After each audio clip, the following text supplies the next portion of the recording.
Se você acha que Os Oito Odiados é apenas mais um filme brutal de Quentin Tarantino, cheio de sangue até a tampa, recheado apenas com diálogos característicos e pós-ironia, você está enganado. Muitos perderam o sentido desse filme, embora para mim tenha parecido bastante óbvio. Eu assisti a várias análises e, sabe, nenhuma delas me deu uma resposta satisfatória para a pergunta: o que Quentin Tarantino realmente quis nos dizer? Você vai se surpreender porque ninguém pensou nisso antes. Neste vídeo, analisarei os momentos cruciais do filme e explicarei o motivo do título Os Oito Odiados, além do fato evidente de haver 8 protagonistas. Também vamos abordar por que Minnie não deixava mexicanos entrarem em seu estabelecimento. Cães e mexicanos não são permitidos.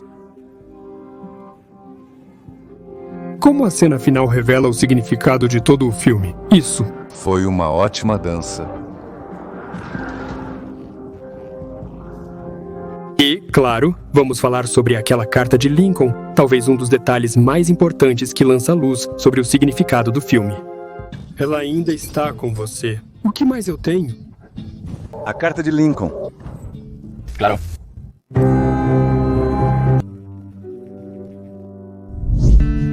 Para começar, vamos relembrar rapidamente o enredo do filme. Lembrar todos os momentos e reviravoltas da trama é importante para entender a obra.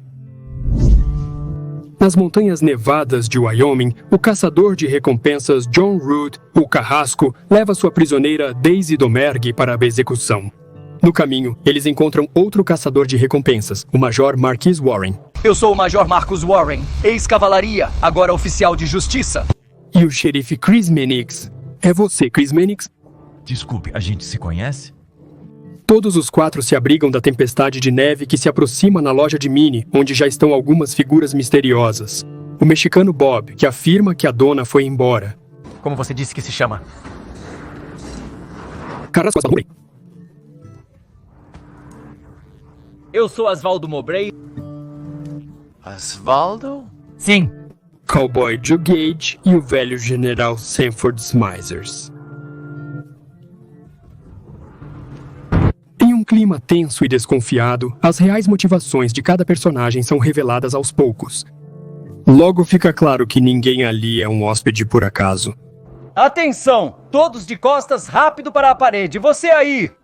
Os 4 que estão no estabelecimento são membros da gangue Domergue, que vieram especialmente para libertar a prisioneira Daisy. Um de vocês está em conluio com ela. Ou 2 de vocês estão conspirando com ela, ou todos estão. Além disso, o irmão da condenada esteve o tempo todo no porão. Mantenha as mãos onde possamos ver e levante-se bem devagar.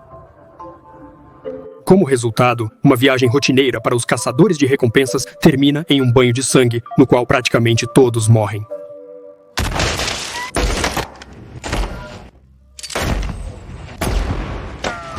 O clímax do filme é um desfecho sangrento, no qual o major ensanguentado e os xerifes sobreviventes decidem executar a sentença de Daisy com as próprias mãos. É preciso enforcar apenas os condenados, mas os condenados devem ser enforcados obrigatoriamente. E por fim eles leem aquela mesma carta de Lincoln. Ei, posso dar uma olhada nessa carta?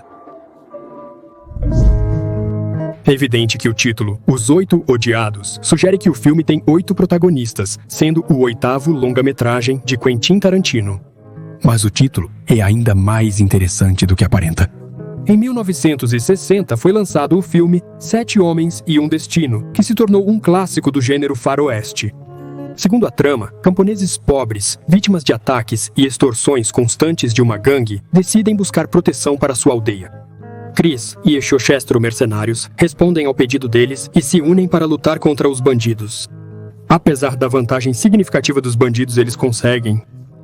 Na sua odiosa 8ª, Quentin Tarantino decidiu submeter esse enredo clássico a uma desconstrução.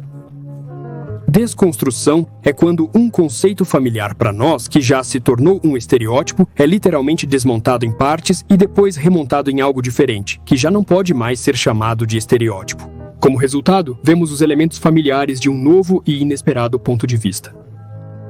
Quentin Tarantino fez exatamente isso em Os Oito Odiados. Ao invés do sol escaldante do México, ele ambientou os acontecimentos no frio e nevado Wyoming. Se o faroeste clássico geralmente acontece ao ar livre, nas vastas pradarias, Quentin Tarantino decide colocar seus personagens em um espaço fechado, a loja de penhores da Mini.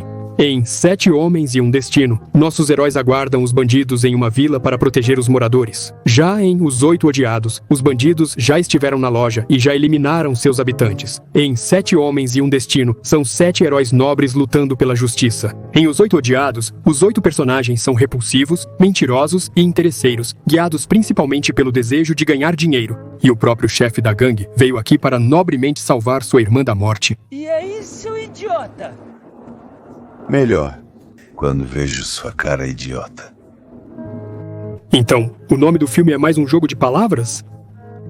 Lá é a Magnífica 7 e aqui é a Odiada 8. Tarantino destrói de propósito tudo o que estamos acostumados a esperar dos faroestes, oferecendo não uma história heróica, mas um drama cruel, confuso e sombrio. Aliás, ele desconstrói não só o gênero faroeste, mas também o gênero de detetive, com o qual ele mistura o faroeste. Se em um detetive clássico há um criminoso escondido entre os heróis, aqui já são 4 de uma vez.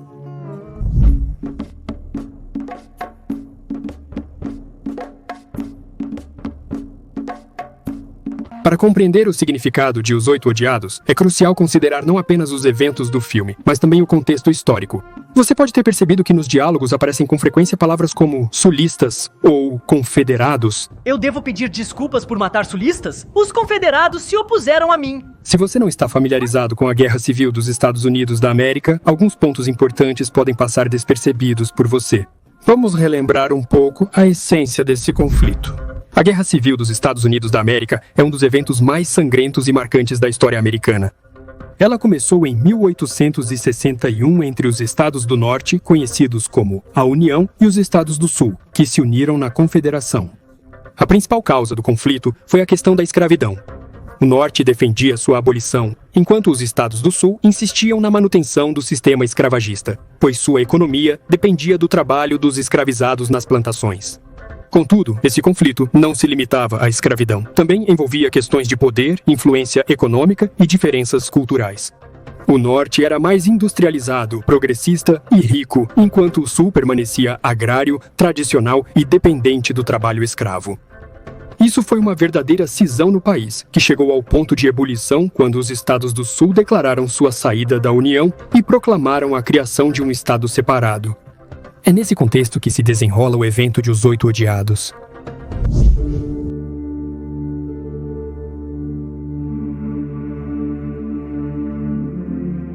Agora que relembramos o enredo do filme e seu contexto histórico, vamos discutir seu significado. Sobre o que realmente é Os Oito Odiados e qual é o significado da Carta de Lincoln. A vovó Mary Todd está me chamando, então acho que já é hora de dormir. As moças estão descansando. A chave para entender o filme é dada por Asvaldo Mowbray, quando ele divide a loja de armarinhos em 2 partes. Permita-me sugerir uma possível solução. Vamos dividir o recinto em uma parte norte e uma parte sul. Em uma parte ficam os partidários da Confederação e na outra, os dos Estados do Norte e da União. Vamos supor que a parte da lareira deste cômodo simbolicamente represente, digamos, a Geórgia e o bar, a Filadélfia. E a mesa de jantar será considerada território neutro. O general Sandy Smithers e o xerife Mannix expressam de forma clara sua dedicação aos ideais do Sul. Diga ao Nipro que eu não reconheço Nipros usando o uniforme dos nortistas. Nós os teríamos atirado no local. Enquanto isso, o Major Marquis Warren, que serviu pelo Norte, carrega dentro de si uma antipatia pessoal e ódio pelos sulistas. Isso transforma a casa em uma cópia em miniatura de um país dividido em 2 campos. Cada um deles afirma ferozmente que foi ele quem estava certo e que suas ações foram honestas e justas. Mas se olharmos mais de perto, fica claro que tudo isso é mentira. Mentira, mentira. Mentira. É isso que une todos nesta sala. O quarteto da gangue mente desde o começo, ocultando suas reais intenções. Mas os outros também não são tão honestos quanto parecem inicialmente. Por exemplo, descobre-se que o Major Marcus Warren, que lutou pela liberdade dos negros, também matou os seus próprios companheiros. Depois disso, Depois que o Major queimou vivas 47 pessoas, você acabou queimando alguns dos seus próprios homens também, não foi, Major? E parece que, na verdade, ele simplesmente gostava de fazer isso. Eles acusaram. Eles te acusaram de ser obcecado por assassinatos e de ter ido para a guerra apenas para matar brancos, alegando que a luta entre azuis e cinzentos não tem significado. O general Sandy Smithers, um notório odiador de negros, de repente permite que Voron sente ao lado dele. Kak, conte-nos como está sua vida após a guerra. Embora até recentemente ele se recusasse a partir o pão com ele. Por que ficar sozinho? Todos estão ali, venha, coma um pouco. Se está com fome, vá, sente-se àquela mesa e vai acabar comendo com o moreno. Sheriff Mannings, que demonstra respeito e reverência ao general. Quer que eu sirva um café? Seria ótimo. E quanto a um cobertor? Isso é ainda melhor. droga, é melhor vocês simplesmente pegarem o meu. Logo após o assassinato dele, pega para si as roupas quentes dele, como se não tivesse nenhum respeito. Chris Mannix vestiu o casaco do general morto e se juntou a Asfaldo para acender as velas. Ele também afirma que odeia pessoas negras. Porque quando os Neyas têm medo, então os brancos estão seguros. Esse Nepes não é como os outros. Mas assim que Warren consegue uma arma e seus objetivos coincidem, esse ódio desaparece de repente. Major Warren, por favor, me permita mandar esse bastardo feio para o inferno.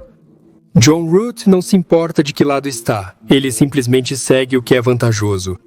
E o bar da Filadélfia? Enquanto o bar for da Filadélfia, eu concordo. E claro, não podemos deixar de mencionar a Minnie, que, sendo negra, ela mesma demonstra racismo.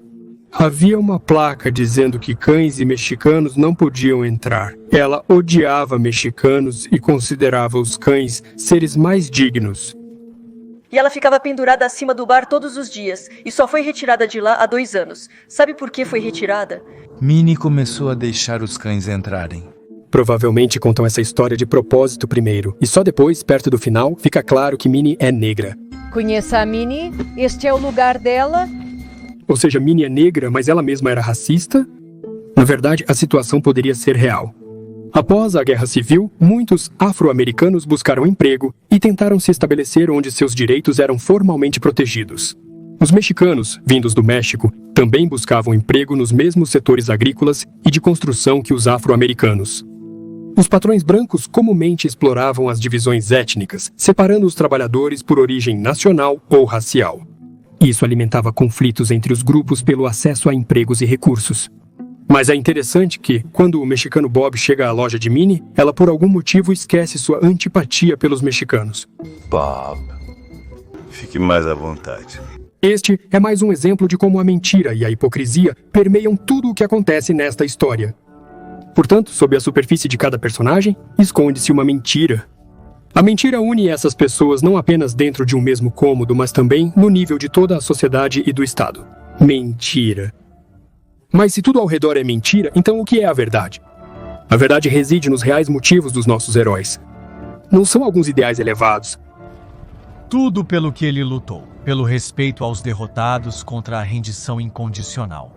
Apenas o benefício próprio, a sede animal por violência e a constante adaptação à situação em busca de vantagem momentânea. Não, vocês me arrastaram para essa política? Eu nem pensava nisso. Como eu disse, estou muito feliz que vocês me salvaram. Esses personagens estão dispostos a trair suas convicções e valores em troca de qualquer pequena vantagem imediata.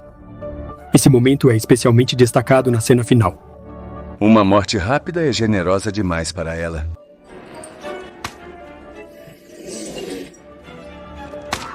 Vemos como o Major Warren e o xerife Mannix, um negro e um branco, que até recentemente expressavam ódio absoluto um pelo outro, se unem em um impulso comum para executar a mulher com as próprias mãos. Eu condeno Domergue Gás e a forca. Não tenha pressa, Daisy. E da mesma forma que John Root, famoso por suas execuções por enforcamento, descreveu tão sadicamente, esse ato se torna não apenas justiça, mas um prazer cruel pela violência, que traz satisfação não por princípios, mas apenas pela oportunidade de extravasar sua própria crueldade. Isso foi excelente. Que dança! Isso foi lindo. E como não lembrar da citação de Svaldo, que refletia sobre a tênue linha entre justiça e justiça pelas próprias mãos? Se você for considerado culpado, cidadão, você será enforcado na praça. No entanto, se os parentes e próximos daquele que você matou estiverem atrás desta porta, e se, arrombando essa porta, eles te pegarem, te arrastarem para fora e te enforcarem pelo pescoço, isso será chamado de justiça pelas próprias mãos. Ele enfatizava que as mesmas ações podem ser percebidas de maneiras completamente diferentes, dependendo de como são apresentadas. Se todos esses pontos forem observados... É isso que a nossa civilização considera justiça.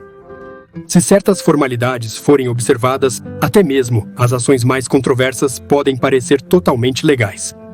Tomemos como exemplo o episódio com o Coronel Smithers em um confronto direto. Não se pode simplesmente tirar a vida de uma pessoa. Isso seria uma violação óbvia da lei. Mas se você colocar uma arma ao lado dele e contar uma história provocativa e completamente mentirosa que o obriga a agir. Você conhecia meu filho? Naquele dia ele encontrou... a mim. A situação está mudando. Agora, tudo se transforma em um ato de legítima defesa, e formalmente isso já parece uma ação legal, embora a verdadeira motivação continue sendo a mesma, o desejo de conseguir o que quer através da violência. Mas a cena mais irônica acontece no final. Quando o xerife pede ao major aquela mesma carta de Lincoln. Posso dar uma olhada nessa carta? A carta que o próprio major já havia admitido ser inventada e tão falsa quanto todo o resto ao redor. Não quero te deixar chateado, mas ninguém aqui nunca trocou cartas com Abraham Lincoln. Sim, isso era mentira. Bem, obviamente. E para surpresa, o xerife lê isso com visível entusiasmo e emoção. Em frente... Temos um longo caminho pela frente, mas enquanto estivermos juntos, tenho certeza do sucesso. E até faz um elogio ao major por uma história tão maravilhosa. Nada, maldito. Sim, obrigado. Isso mostra que as pessoas gostam mais de histórias bonitas e inspiradoras e de relatos comoventes do que da realidade desconfortável. A história da esmagadora maioria dos estados, começando pela conquista do Império Espanhol, graças à qual hoje o espanhol é um dos idiomas mais falados do mundo, e terminando com a colonização da África, está mergulhada em sangue e violência. Mas a história é escrita pelos vencedores. E quando você abrir um livro de história, vai encontrar um conto bonito e conveniente sobre o suposto Abraham Lincoln e a velhinha Mary Todd. Caminho da Mary. Quem me chama assim, acho que já está na hora de ir dormir. Com respeito, Abraham Lincoln. Os Oito Odiados não é apenas mais um clássico de Tarantino com sangue, violência e diálogos magníficos. É uma história profunda e sombria sobre mentiras, manipulações, hipocrisia, duplos padrões e sobre como as pessoas sabem. Ao entrar em um espaço fechado, começa a revelar suas verdades, lados nada heróicos. O filme levanta questões sobre a natureza da mentira e da verdade, e sobre como é fácil substituí-la por histórias bonitas, mas falsas.